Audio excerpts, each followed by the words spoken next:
announce it. First of all, like when a couple years ago, Lisa and I lost our mom. Both our parents were only children, so we thought. There was always a rumor that my mom had a half sister, because my grandfather Tony, he was much older than my mom's mom, Mary, and he was young. He was probably in the dating scene and stuff like that. And there was always a rumor that, according to my mom, that he may have had a daughter out of wedlock. This is back in the 20s and early 30s or whatever like that. And it turns out after Mom passed away, Colleen is here with her husband Tom. Colleen had the courage to contact a distant cousin of ours, Jennifer, and was able to find out, hey, I think I'm related to these people, talking about Mary Lamont and stuff like that. So it's really special that she had the courage to kind of reach out to us. And you're probably scared to death. No. Anyway, it's just been beautiful because we lost there's been so much death lately with losing my stepdad, losing my mom. So we lose people, then we gain people, and of course we've all lost people. Your mom passed away recently, your mom's passed away recently. It's just, of course Dan passed away, and it's just too much. So it's special that we can get together, because Lisa and I, in our minds, we really don't have a close family. First cousins until we found out like Colleen. So before we get, this is very informal. I kind of told my dad, I said I'm done writing eulogies and having formal funerals and stuff like that. So I'm just going to wing it. And he goes, "You'll be fine." He's not picky. He's very low key, low maintenance. And I said, "Well, that's what we're going to do." And I said, "Well, Lisa, it probably should just be you and I." And she goes, "No. We need family to be there." So I'm so glad that everyone could come. Especially like Ricky, I haven't seen you in decades. I went to your Little League game. That's how long ago it's been. So before we get started, we have Clara here. Is from Rolla. Hi. I want her. She's going to play Ave Maria to get us started. Then I'll talk for a little bit. If anybody wants to say something, please do. And I want to keep this short and tight, and so get you guys back to St. Louis. But we got lunch at Bandana's, so I hope everyone's going to go. That's on my dad. Yep, so, it's on Dad. So Clara, if you want to get us started, thank you.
Thank you, Clara. Before we get started, like I said, I am recording this for people that couldn't come down. There's some very special people, like my wife, Katie, who couldn't come down. She's known my dad since she was 16 years old, and their relationship is very special. It's kind of father-daughter, but without all the baggage. He's able to kind of have conversations with my wife, talking about stuff, and when he had his stroke in late May, they were able to kind of visit and not talk about his health or problems or issues that were going on. They were just talked about life. And of course my dad had that wonderful sense of humor, and he promised Katie that he was going to come back and haunt her. So Katie got a little ghost that hangs by the window, so every time it moves she knows that it's my dad kind of trying to haunt her a little bit. My youngest daughter, Mary, they didn't come down because we have a puppy. And so a golden retriever, too much energy, so we're going to try to come down in the spring. And we were talking about doing this in the spring, but I said, no, I want to get my dad home to his parents, give him back to his parents, and bring him home. He hasn't lived in Missouri since 1971, 53 years, so it's time for him to come home where he wants to be, next to his mom and dad. A couple of other people, Pete Leslie, who has become a brother to me. He's my dad's best friend, and I never would have gotten through this summer without Pete. He's tired of me saying this, but he's become a dear brother to me. He's been kind of holding my hand and telling me, do this, let's do this. We delegate stuff. I would have lost my mind trying to take care of him because my dad, he had to go to the hospital. He was completely paralyzed except for his right hand and right arm. He thought he could fight it. He lasted about 4 months, and before he finally was able to kind of accept what was happening and become at peace with it. And Pete kind of helped me get through that because there was abuse in the nursing home. I got him an apartment with 24-hour nursing care, and I would always bounce ideas off Pete. Will this work? Will this not work? And he would tell me no, yes, and so we work really well together. He's going to be my brother for life. I absolutely love him. Also, his friend Paul Chamberlain. Paul is his attorney, and more than an attorney. He's a very dear friend that I've known for decades. In this raging storm that's been going all summer with my dad, Paul has been the sea of calm. And when issues would come up, and a lot did, when we have a deputy here and everything like that to kind of protect us, but I don't even want to get into that, but Paul would always kind of assure me that things were okay, that we were getting taken care of, and his son John was a big help too. My dad has other friends, Joe Castiglione, who was his weekend sportscaster in Cleveland. And my dad was in Cleveland at the NBC station. They wanted to fire him, Joe Castiglione. So Joe was terrified. He was going to lose his job. He was a young father and stuff like that. And my dad said, nope, that's not going to happen. He went to management, said, you're going to keep Joe. We're going to let Joe leave on his own terms. He's a good person. We're going to give him his dignity. That's the type of person my dad was. Long story short, Joe took his time, found a job at the Cleveland Indians doing radio. He went to the Boston Red Sox. This past summer, he was inducted into the Baseball Hall of Fame. He's been the Red Sox play-by-play guy for over 40 years, and the Fenway Park's press box is named after him. And ironically, I had to go to Cooperstown this summer because a former Twins player was being inducted. And Joe didn't know I was there, so I went to the press conference and said, hey, Joe, Tom Ryder from CBS in Minneapolis. And before I could even get my question, because Joe's very stoic and very professional, he goes, oh my God, Tommy, you're here, oh my God. So I asked him a question, and he talked about my dad, about what my dad meant to him. So, of course, baseball was my dad's sport. You know, he wanted to be a professional baseball player. So when I got back, and he was so excited to hear about the Cooperstown trip, I said, Dad, I got you in the Hall of Fame. It's a loophole at a back door, but your name is in the Hall of Fame in the transcripts, so you're in. So he was very touched about that. A few other people, Dave Lehman. I spoke with Dave Lehman. Dave Lehman is the reason that we moved to Minnesota. Yeah. Dave is a small town reporter in Quincy, Illinois, and my dad got him a job at KPLR in St. Louis, and then Dave eventually ended up KSTP, and then lo and behold, there was an opening for a sports job in Minneapolis, and he called my dad, hey, would you be interested? My dad said yes, and his career skyrocketed. So Dave, you're the reason that my sister and I have children, because we met our wives and husbands and stuff like that, so he was a big part of our life, and Dave went on to be a legendary news anchor in Providence, Rhode Island. So there's other people, Lynn Griffin, who was my dad's political conduit. You know, they were very into conspiracy theories. I'm not on social media, so it sounds like his Facebook stuff was pretty crazy. His friend Lou, maybe you read some of that stuff from my dad. It's really neat that we're on this property here, because in 1871 it was Orville Ryther who donated all this land for a cemetery and a church. And about a half mile as a crow flies, that's where my grandparents built the lake in Rolling Springs. So this land was all big in the Ryther family. And of course, Thomas Peter, who some of you remember, obviously, I mean, had good memories. And Thomas Peter had the 4 boys, Gene, Ronald, Dorsey, and then my grandpa. And their family was really tight. Gene kind of fell out of family, but my dad, the family meant so much to him. I can start here. He had trouble talking about your father without getting choked up. I mean, he died tragically, and my dad always referred to him as a true American hero, and he always said that. He was so glad to be a part of your lives and see you guys, stay in touch with you through the years, and look forward to seeing you guys when he had trips down here. Ronald and Emma, he considered the king and queen of this area. They were kind of they were special. They were kind of the people you looked up to, and of course, Ronnie's sister, Rosie, and then he called Marlene the sweetest soul on earth. And so he cherished all your friendships and stuff like that. And my mom's side, of course, he had grandma buried right there. She was a Kentucky orphan. Her sister Lorraine was the reason that my grandma ended up in St. Louis in an orphanage, and eventually met my grandpa, Bill Ryther, who grew up around this area. But my dad, of course, adored Sissy. He adored you guys. He loved seeing you guys and coming down, talking about John's golf game. It's amazing how he can play and stuff like that. And I saw that you were the kindest person that you'll ever meet. But he really cherished all the family and stuff like that. He cherished my father. If you didn't know him, was a very, very complicated man, and only Lisa and I know that. He had demons. He had a dark side. He was always more at home at work than he ever was at home. But he did truly love his family. He didn't know how to express that at times. But he really did truly love us. And even though you guys had your ins and outs, so did I. He did ask about you and make sure I take care of Lisa. I mean, that's as he kind of wound down. Take care of Lisa, make sure Lisa's okay. And I said, she's fine. She's got 3 boys that are watching out for her. She's a strong-willed person. If there's one thing that he taught us was how to persevere, because we get knocked down a lot. I mean, through our lives, and always found our way back up. So I think a lot of ways we got our sense of humor, to not let things affect us too much, and to persevere. We never give up. And my dad had an amazing career. He was a star baseball player in Bayless High School in St. Louis. He had these great pitching exploits at Heine Miney Field. As a matter of fact, I put some of his ashes on the mound a couple days ago, and of course there was no wind at all. And as soon as I put the ashes down, Lisa was there and Sarah was there, and of course the ashes blew all over me. So my dad probably got a big kick out of that.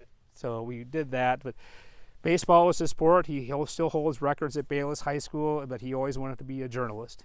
So he went to the University of Missouri, and then he married my mom, and they moved in Tennessee, St. Louis. They came up to Minnesota, and then they divorced, and of course Dad's career went on to Cleveland and then New York, and then back to Minneapolis, Minnesota. That's where he wanted to be, as he's considered home, just like Missouri. So this was a very special place with him, and so was Minnesota. He had an amazing career because he did so many things. I mean, he was living in Cleveland and New York, and I would just be watching TV, the NFL coverage on NBC, and Brian Gumbel would say, okay, let's now go to Pittsburgh, Tom Ryther for a preview today. I was like, he's popping up on my TV. Because Lisa and I were so used to him being on TV, it was no big deal. But then he would pop up on Good Morning America talking about Jesse James or something like that. And he never talked about it. He never bragged about it. He just did his career. It was so second nature, we didn't think of it. And I'll tell you a couple of stories before I finish up here. Dad was just Dad. He's kind of cantankerous, fun. He was everything. All the emotions were all there, all on his sleeve. I was about 14 or 15. He came back to Minnesota. He was doing a speaking engagement down in a small town in Minnesota. And he wanted me to go with because he was going to go to where Jesse James was rumored to have had a camping site during a robbery in Northfield, Minnesota. So we went down there. We met some guy in a field, and this was where Frank and Jesse supposedly camped out. And I'm like, okay, well, big deal. And then my dad was just hooked on every word the guy was saying. Then we went to the small town called Marshall, Minnesota to do the speaking engagement, and I thought it would be like 20, 30 people. There were about 5,000 people there. And I thought, okay, well, this is weird. So my dad gets up, does a speaking engagement. 5,000 people. They're hanging on every word he's saying. He's joking. He's telling stories. He knows about their background. And I thought, okay, there's something more to this guy than I, because I thought what he's doing is pretty special. And not anyone can do this. The other story is, and this sums up my dad's personality, is my dad and I used to take golf trips because the only way that I was going to spend time with him was to basically kidnap him, and we would go on golf trips where it was just he and I, and he would be calm and he'd be very peaceful. So we would go to like Pebble Beach. We went to the Masters in Augusta National, but my favorite was always going to small towns in Georgia. And we had the course for ourselves. It was the middle of winter, but for Minnesotans it was warm as could be. So we went to Americus, Georgia. We went into this little diner, and I'd never seen anything like it. We walked in, all the black families are on one side, all the white families are on another. Nobody's talking, nobody's looking at each other. And I said, Dad, I'm uncomfortable here. I'm not used to this. So we kind of sit in the middle, and of course he starts talking to some of the black families. What do they do? What are their names? What do they do? He starts talking to some of the white families, hearing about their lives and stuff like that. I became invisible. So for about an hour, he's talking to all these families. And we got up and leave. Everyone's going, bye, Tom. Bye, Tom. Bye, Tommy. Have a good game. Have fun. Just enjoy yourself. I thought, this is extraordinary. He walked into a diner, almost like a segregated diner in Georgia, as a complete stranger. And he left as a member of the community.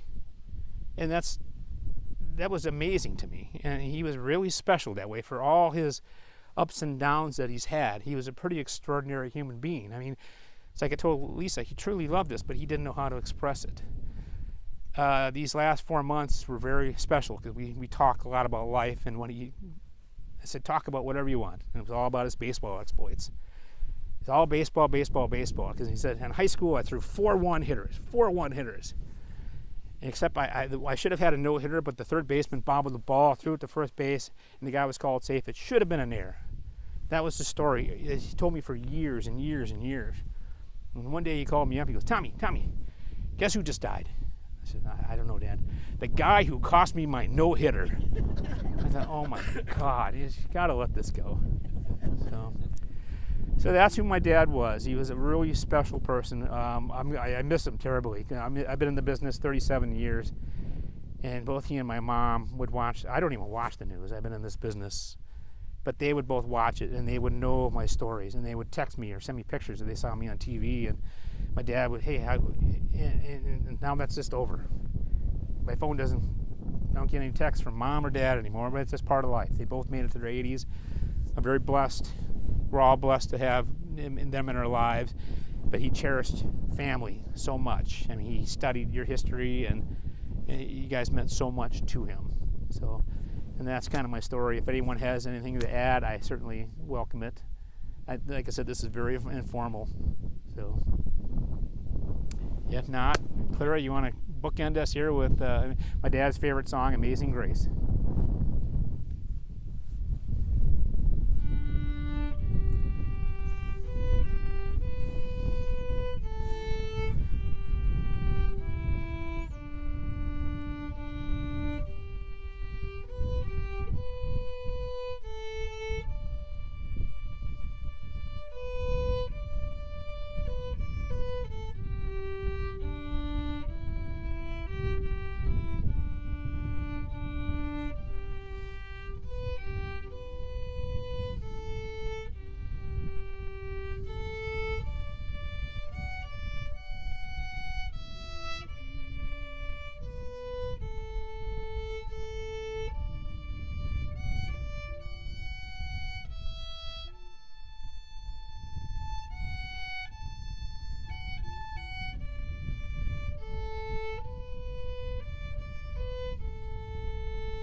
Thank you so much.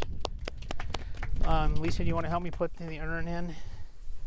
I had to laugh because my dad's headstone just says Charles Thomas Ryther, son of Bill and Jean. It says Mizzou, 1961, Sergeant First Class Army Reserves.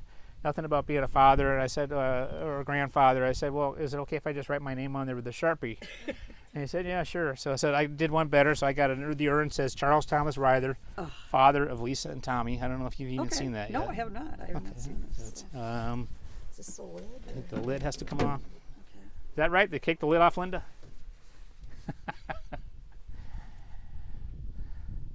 Is that what we're doing? I just want to make sure I'm doing this right. It's okay. There's a couple things I want to put in here. I got, my youngest daughter, baseball. You got to have baseball represented. A couple of his favorite golf balls. I got pictures of his life, kind of encapsulating who he was. Oh God, there's a bee in there. He was a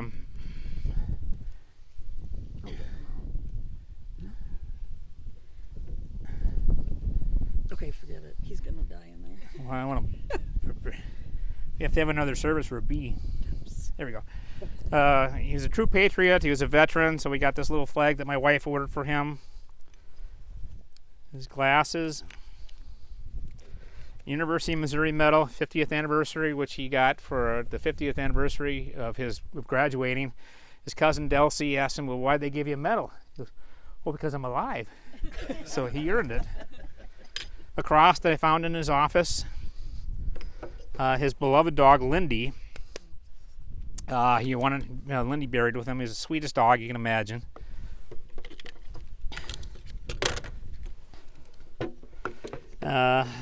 I'm a runner, so I used to run marathons and half marathons, and my dad wanted me to run a half marathon and give him a medal, which at age 60 was extremely painful. So I said, you're going to get buried with this.